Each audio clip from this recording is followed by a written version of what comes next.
цугларалтанд орон нутгийн хүүхэд гэр бүлийн хөгжлийн мэргэжилтнүүд удирдлагууд оролцож байгаа учраас үндэсний хэмжээнд хэрэгжиж байгаа миний гэр бүл хөгжлийн хөтөлбөр болон эх орон 36 хөгжлийн хөтөлбөр бусад мэдээлэл судалгааны хөтөлбөрүүдийн талаар танилцуулсан юм а. Энэхүү цугларалтын гол онцлог нь хүүхдэд зориулсан боловсролыг сургалтын танхимд заахтаа бус бодит амьдрал дээр юуг яаж хэрхэн хэрэгжүүлэх вэ гэдэг дээр сургалтын арга зүйг чиглүүлснээрээ онцлог юм а. Тэр өнөөдөр хамгийн гол юм одоо хүүхдийн хичээл тараад очих орчин алга байна.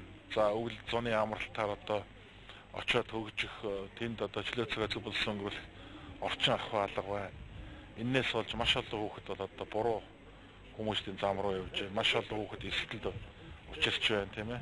Хэрвээ орчин байсан бол янз бүрийн аваараас бол янз бүрийн гэмтэх толбогдохгүй байх магадлал бол өндөр байдаг.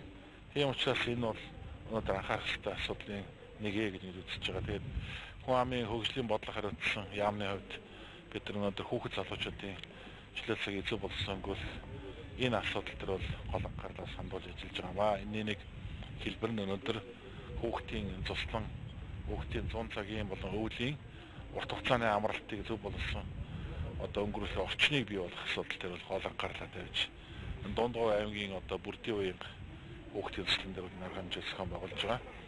Дундгой аймгийг сонгодог учир нь бас харьцангуй бас бусад аймаг дүүргийг бодох юм бол хүүхдийн одоо хөгжлийн орчноо хадгалж үлдэж чадсан цөөн аймагуудыг хүүхдийн одоо театр, хүүхдийн парк, хүүхдийн цуслан бол одоо авч үлдсэн төдийгүй энийг одоо хөгжүүлж, улам өргөжүүлж одоо тогтмол хөрөнгө оруулалт хийж байгаа аймаг бол одоо Дундгой аймаг байнамаа. Энэ